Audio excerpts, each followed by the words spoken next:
আসসালামু আলাইকুম। ওয়ালাইকুম আসসালাম। হযরত, আপনার কাছে জানতে চাই, হযরত আলী রাদিয়াল্লাহু তাআলা এবং হযরত আমির মুয়াবিয়া রাদিয়াল্লাহু তাআলা এর মধ্যে যে যুদ্ধ সংগঠিত হয়েছিল, সেই যুদ্ধ সংগঠিত হওয়ার কারণ কি ছিল এবং যুদ্ধে শেষ হওয়ার পরবর্তীতে তাদের সম্পর্ক কেমন ছিল, এই বিষয়ে জানাবেন ইনশাআল্লাহ। ধন্যবাদ। সুন্দর একটা প্রশ্ন করেছে। আমাদের সমাজে কিছু ভাইয়েরা মানুষকে বোঝানোর চেষ্টা করে হযরত আমির মুয়াবিয়া রাদিয়াল্লাহু তাআলা ছিলেন হযরত আলীর দুশমন। জোরে বলেন না নাউজুবিল্লাহ। একজন সাহাবী আরেকজন সাহাবীর কখনো দুশমন ছিল না, কিন্তু মতভেদ থাকতে পারে কোনো মাসালায়। এক সাহাবী এই মত দিয়েছে, আরেক সাহাবী আরেক মত দিয়েছে। সাহাবীরা বাজার করতে গেলে ঝগড়া হয়ে গেছে, এটা হতে পারে, এটা দুনিয়াবি, আমরা ভাইয়ে ভাইয়ে ঝগড়া হয় না। কিন্তু সাহাবীরা কখনো একজন আরেকজনের প্রতি কখনো কোনো বিদ্বেষ পোষণ করতেন না। সাহাবীদের ভিতরে কখনো বিদ্বেষ ছিল না।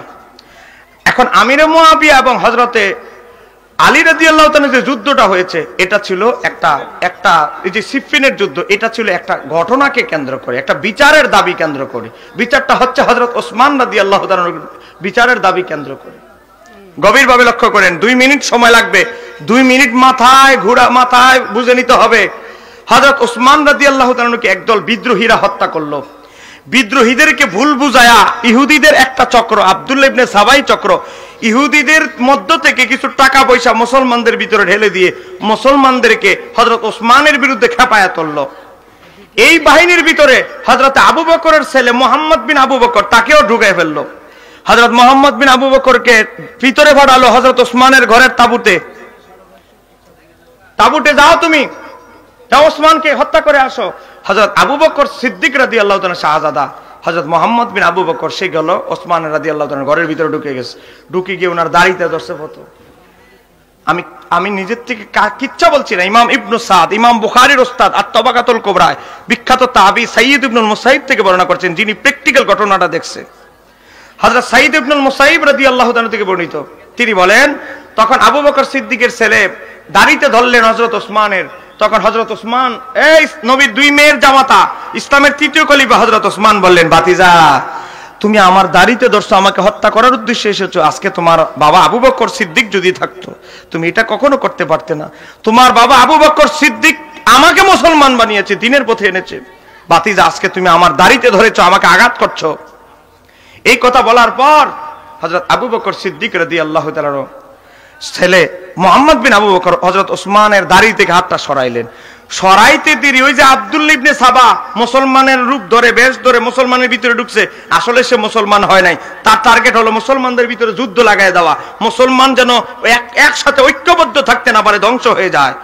এই আব্দুল্লাহ ইবনে সাবার চক্র 2 জন খুনি বাড়া করছে। 2 জনের দায়িত্ব হলো তোরা ভিতরে ওসমানকে হত্যা করবি, আর 2 জনের কাজ হলো হযরত আলী রাদিয়াল্লাহু তাআলা এই অবস্থাটা আগে থেকে বুঝতে পেরে হযরত ইমাম হাসান এবং হোসাইনকে ঘরের দরজার সামনে দাঁড় করে রেখেছে। 2 জন ব্যক্তি অতর্কিত হযরতে ইমাম হাসান এবং হযরত ইমাম হোসাইনের বুকের উপরে এমন ভাবে আঘাত করলেন যে অজ্ঞান হয়ে যায়। কিছু আঘাত আছে, এমন জায়গায় আঘাত করবেন অজ্ঞান হয়ে যাবেন।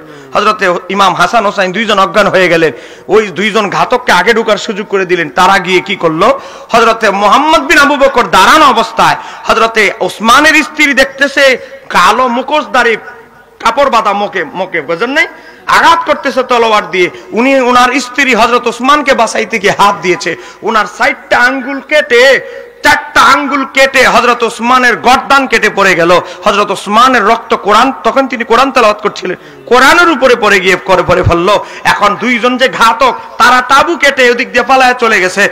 আবার ওই যে আব্দুল্লাহ ইবনে সাবার চক্র মুনাফিক, তারা বাইরে থেকে ঘোষণা করে দিল, হে শোনো শোনো শোনো শোনো, ওসমানকে হত্যা করা হয়েছে, খুনিরা ভিতরে আছে, খুনি ভিতরে আছে।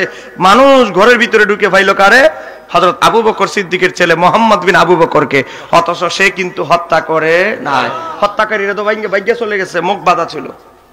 এখন মানুষ আইসা কি করলো, আবু বকর সিদ্দিকের ছেলেরে গাছের মধ্যে, খেজুর গাছে বাঁধছে, বাইন্দা কেউ ফসা ডিম যা মন চায় তা দিয়ে ঢিল মারতেছে, কারণ ঘরের মধ্যে গিয়ে তাকে পাওয়া গেছে। এই অবস্থায় জটিল পরিস্থিতি, মুসলমানদের বাবা সাধারণ কোন ব্যক্তি নয় ওসমান, ইসলামের খলিফা তিনি, রানিং খলিফা। একটা সাধারণ ব্যক্তি হত্যা আর খলিফা হত্যা এক নয়, তা আবার অর্ধ পৃথিবীর শাসক, তাকে হত্যা করা হয়েছে। ব্যাপারটাকে আপনি এত ছোট মনে করতেছেন? কি গরম উত্তাল অবস্থা, খলিফাকে হত্যা করা হয়েছে। এমন পরিস্থিতিতে হযরত আলীর কাছে লোক পাঠালো যে এই মীমাংসা, এই এত জটিল অস্থিরতা, এই যে অস্থিরতা বিরাজ করছে দেশে, এটা একমাত্র সমাধান যিনি করতে পারে তিনি হচ্ছে শেরে খোদা মাওলা আলী। হযরত আলী তখন মদিনায় ছিলেন না, দূরে গেছিলেন একটা কাজে, তাকে আনা হলো। হযরত আলী রাদিয়াল্লাহু তাআলা পর্যবেক্ষণ করলেন, হযরত ওসমানের স্ত্রীকে বললেন, তুমি মুহাম্মদ বিন আবু বকরকে কি অবস্থায় পেয়েছো? সেও আসছিল আমার স্বামীকে হত্যা করতে, তবে সে মারে নাই। সে আমার স্বামীকে গালে রাত দাড়িতে ধরছে, আঘাত করছে, চর থাপ্পড় দিছে, এটা সে করছে, কিন্তু আমার স্বামীকে সে হত্যা করে নাই, গলা কাটে নাই, গর্দান কাটে নাই। এটা করেছে দুইজন ঘাতক লোক, তারা চলে গেছে, তাদের চোখ নেশাখোরের মতো। এদেরকে কখন আমি মদিনায় দেখেছি বলে মনে হয় না। এখন কি একটা অবস্থা, খুনিরা তো ফালাই গেছে, রাস্তা ফালাই দিয়ে গেছে আবু বকরের ছেলেরে।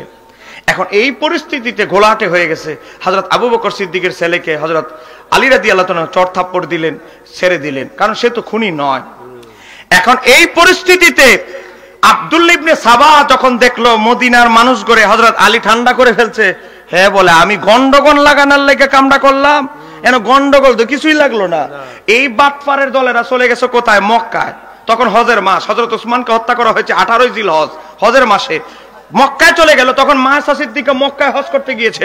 মায়েশা সিদ্দিকা কি গিয়ে ওই বাটপারের দলেরা বুঝাইতেছে, মারওয়ান বিন হাকাম, মারওয়ানের দলেরা গিয়ে কি বুঝাচ্ছে, হ্যাঁ উম্মাহাতুল মুমিনিন খলিফাতুল মুসলিমিন হযরত ওসমানকে হত্যা করা হয়েছে, আর আলী তার বিচার না কইরা উনি ক্ষমতায় বসে গেছে। জোরে বলেন না নাউজুবিল্লাহ।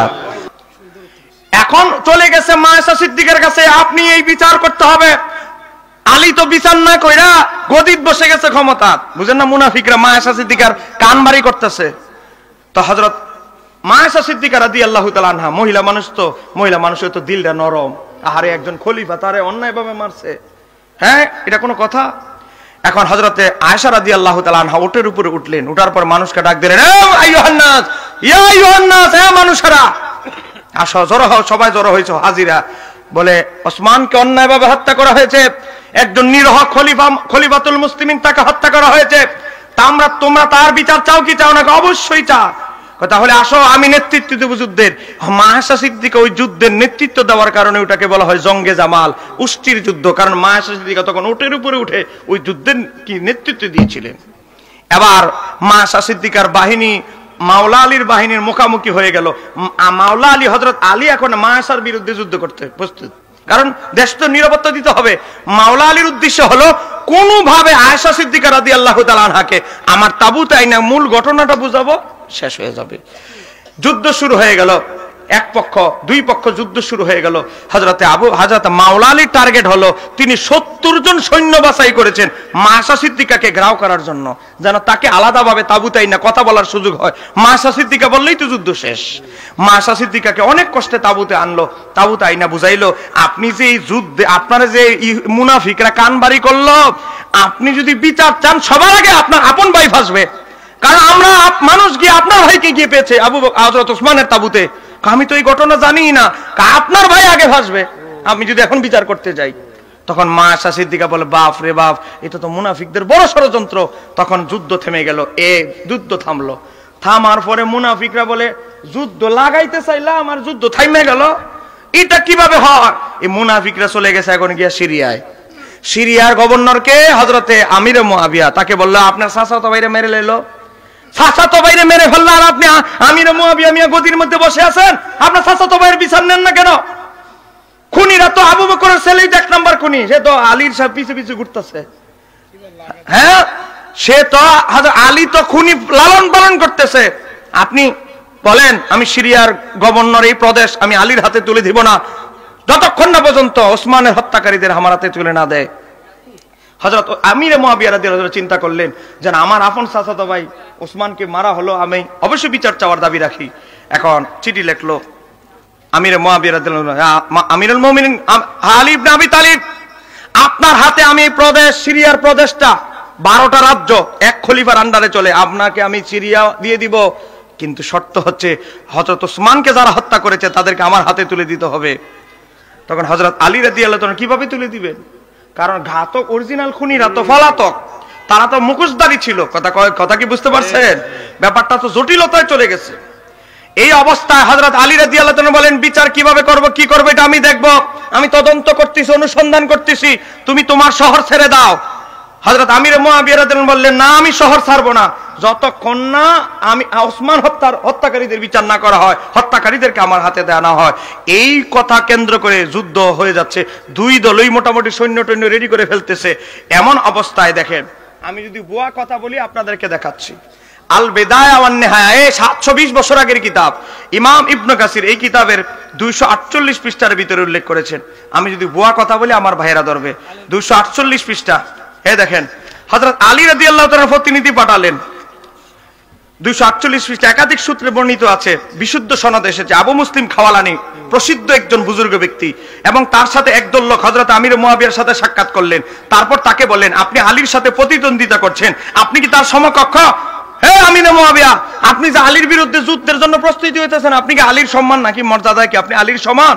তখন তিনি বললেন, হযরত আমির মুয়াবিয়া উত্তর দিচ্ছে, আল্লাহি, আল্লাহর শপথ, আল্লাহর কসম, আল্লাহর কসম, আমি জানি তিনি আমার চেয়ে শ্রেষ্ঠ। আমি জানি আলীর মর্যাদা, আমি আমির মুয়াবিয়ার চেয়ে মর্যাদায় তিনি শ্রেষ্ঠ এবং উত্তম এবং খিলাফতের অধিক উপযুক্ত। জোরে বলেন না মারহাবা। আর আজকে শিয়ারা বুঝাবে মুয়াবিয়া হলো আলীর দুশমন, অথচ ঘটনা হচ্ছে ওসমান হত্যাকে কেন্দ্র করে। আসল ঘটনা আড়াল কইরা মানুষকে বুঝাবে। এবার দেখেন, হযরতে আমির মুয়াবিয়া বলছে, আল্লাহর কসম আমি জানি তিনি মানে হযরত আলী আমার চেয়ে শ্রেষ্ঠ এবং উত্তম এবং খিলাফতের অধিক উপযুক্ত। কিন্তু তোমরা কি জানো না যে ওসমানকে অন্যায়ভাবে হত্যা করা হয়েছে, আর আমি তার চাচাতো ভাই, তার বিষয়টি আমার দায়িত্বে ন্যস্ত এবং তার হত্যার বদলা চাই। কাজেই তোমরা তাকে গিয়ে বলো, তাকে মানে আলীকে গিয়ে বলো, তিনি ওসমান হত্যাকারীদেরকে আমার হাতে তুলে দিন, তাহলে আমি আমার শাসন কর্তৃত্ব তার হাতে তুলে দিব। তখন তারা আলী রাদিয়াল্লাহু তাআলার কাছে এসে এই ব্যাপারে কথা বললেন, কিন্তু তিনি কাউকে তাদের হাতে তুলে দিলেন না। ফলে শামবাসীরা হযরত আমির মুয়াবিয়া রাদিয়াল্লাহু তাআলার পক্ষে লড়াই করার সিদ্ধান্ত নিল। শামবাসীরা গেছে আমির মুয়াবিয়ার পক্ষে, আর মদিনা সহ বিভিন্ন অঞ্চলের লোকেরা চলে গেল মাওলা আলীর পক্ষে। এখন ভুল বুঝাবুঝি হলো। তারপরে আবার কি হলো, সন্ধি হয়ে গেছে, যুদ্ধ থেমে গিয়ে আবার সন্ধি হয়ে গিয়েছিল, আর যুদ্ধ হয়ে নাই। এখন এই সিফফিনের যুদ্ধ হয়েছে ওসমান হত্যাকে কেন্দ্র করে। কিন্তু আমাদের শিয়া ভাইয়েরা বলবে কি, না মুয়াবিয়া আলীর দুশমন, আহলে বাইতের দুশমন, এই জন্য যুদ্ধ হয়েছে। আমি তাদেরকে বলবো, হযরতে আমির মুয়াবিয়া রাদিয়াল্লাহু তাআলা সিফফিনের যুদ্ধ সারা জীবনে দুইজনের মাঝে একবার ঝগড়া হয়েছে, এর একটা প্রমাণ যদি দেখাইতে পারো, তওবা করে আমরাও শিয়া হয়ে যাব। কথা বলে না কেন, ঠিক কি না? দুইজনের মধ্যে কোনোদিন ঝগড়া হয় না, ফাসাদ হয় নাই, গুতাগুতি হয় নাই। মূল ঘটনা হচ্ছে হযরত ওসমানকে হত্যাকে কেন্দ্র করে। আল্লাহ আমাদেরকে সঠিক বুঝদান করুক, জোরে বলেন আমিন। এখন সিদ্ধান্ত কি? আহলে সুন্নাত ওয়াল জামাতের সিদ্ধান্ত হচ্ছে দুইজনই মুস্তাহিদ, আমির মুয়াবিয়াও মুস্তাহিদ, মাওলা আলীও মুস্তাহিদ। এখানে ইজতিহাদ করেছেন দুইজনে, গবেষণা করেছেন দুইজনেরটা চিন্তা করে গবেষণা করেছেন। গবেষণা করতে গিয়ে, ইজতিহাদ করতে গেলে মুস্তাহিদদের কোন সময় ইজতিহাদ হয় সঠিক, কোন সময় হয় ভুল। এই ক্ষেত্রে হযরত আলী রাদিয়াল্লাহু তাআলা ইজতিহাদ ছিল সঠিক। কেন? কারণ খুনিরা হলো অজ্ঞাত। এখন আমি যদি ক্ষমতায় না বসি, হযরত আলীর চিন্তাধারা হলো সরকার যদি গঠন না হয় বিচার করবে কে? দেশ চলবে কিভাবে? তা আমি যে খলিফা হইলাম এটা তো যুক্তিযুক্ত, আমি খলিফা না হলে দেশ তো অস্থিরতা আরো বাড়বে। তো হযরত আলী রাদিয়াল্লাহু তাআলার চিন্তাধারাটা, ইজতিহাদটা সঠিক ছিল। আর হযরত আমির মুয়াবিয়া রাদিয়াল্লাহু তাআলার ইজতিহাদে এখানে ভুল হয়েছে। ইজতিহাদে ভুল হওয়ার কারণে 1 গুণ সওয়াব পাবে, আর মাওলা আলী 2 গুণ সওয়াব পাবে, কারণ ওনার গবেষণাটা ছিল পরিশুদ্ধ। কেন? হযরত আমির মুয়াবিয়ার চিন্তা হলো যে না, আমি আমার চাচাতো ভাই, তিনি একজন বড় খলিফা, তার হত্যার বিচার আমরা চাইতেই পারি মুসলমান হিসেবে, একটা সাধারণ মুসলমান হিসেবে যেতে পারি, এটা ওনার চিন্তাধারা। কিন্তু হযরত আলী রাদিয়াল্লাহু তাআলার চিন্তাধারাটা ছিল আরো ব্যাপক। এই ঘটনাকে কেন্দ্র করে আজকে যারা মাওলা আলীকে গালাগালি করে, তাদেরকে বলবো, এই আল বেদায়া ওয়ান নেহায়া কিতাবের ভিতরে বিশুদ্ধ সনদে ইমাম ইবনে জারির আত-তাবারি নকল করেছে, হযরত আমির মুয়াবিয়া রাদিয়াল্লাহু তাআলার কাছে যখন সংবাদ আসলো যে হযরত আলী রাদিয়াল্লাহু তাআলাকে কি করা হয়েছে, হত্যা করা হয়েছে, তখন হযরত আমির মুয়াবিয়া রাদিয়াল্লাহু তাআলা কাঁদতে লাগলেন। বিশুদ্ধ সনদে ইমাম ইবনে জারির আত-তাবারির কিতাব থেকে, তারিখ আত-তাবারি থেকে ইমাম ইবনে কাসির উল্লেখ করেছে। তখন হযরতে আমির মুয়াবিয়া যখন কান্না করতে লাগলো, তখন আমির মুয়াবিয়ার এক বিবি পাশে বসা ছিল, স্ত্রী, বলতে লাগলো, দুইজনের লগে ঝগড়া করলেন, আবার এখন একজনের মৃত্যুতে আরেকজনে কান্না করতেছেন। আরে আমাদের ঝগড়া তো ছিল একটা দাবিকে কেন্দ্র করে, ওসমান হত্যাকে কেন্দ্র করে। আলীর জ্ঞান মহিমা, আলীর ইলম ফিকহ, তার যে জ্ঞান প্রতিভা, আমি এজন্য কাঁদছি, তার মতে এত বড় প্রতিভাবান, তাকওয়াবান, এত বড় একজন ফকিহ দুনিয়া থেকে বিদায় নিল, এজন্য আমি কান্না করছি। জোরে বলেন না সুবহানাল্লাহ।